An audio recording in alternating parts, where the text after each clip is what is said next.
విజయవాడ కృష్ణానది తీరంలో నేవీ విన్యాసాలు అదుర్సనిపించాయి. నావికాదళ విన్యాసాల ముగింపు సందర్భంగా నిర్వహించిన రిహార్సల్స్ ఆకట్టుకున్నాయి. తీరంలో యుద్ధ నౌకలు, ట్యాంకర్లు, నేవీ సిబ్బంది విన్యాసాలు అట్రాక్ట్ చేశాయి.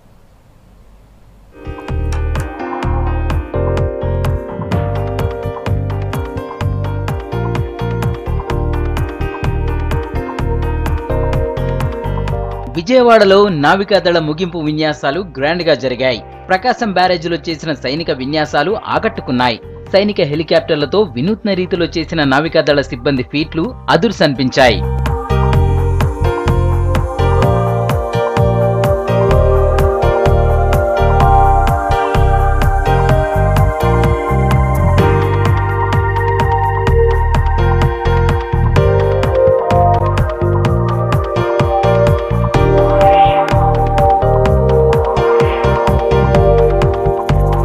నీటిపై 20 అడుగుల ఎత్తులో అద్భుతంగా నావికాదళ సభ్యులు విన్యాసాలు ప్రదర్శించారు. స్టీమర్స్ తో నీటిపై 100 కిలోమీటర్ల వేగంతో విన్యాసాలు చేశారు. నేవీ ముగింపు విన్యాసాలకు AP CM Chandrababu, eastern naval command chief ముఖ్య అతిథులుగా హాజరయ్యారు. పున్నమి ఘాట్ నుంచి నేవీ విన్యాసాలు చూశారు.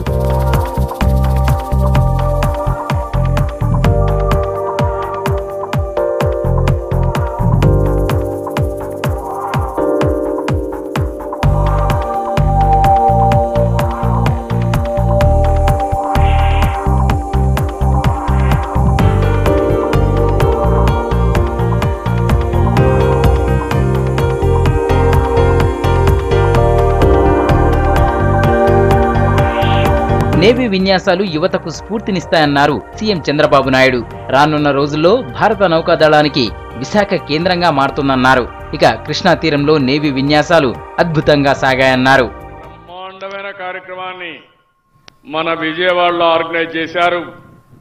ఈ రోజు నేను చూస్తున్నా దగ్గర 1,00,000 మంది వచ్చి ఒక్కరు కూడా కదలకుండా ఇక్కడే ఉన్నారంటే దీన్ని బట్టి అర్థమవుతుంది మీకు ఎంత ఉత్సాహం ఉందని.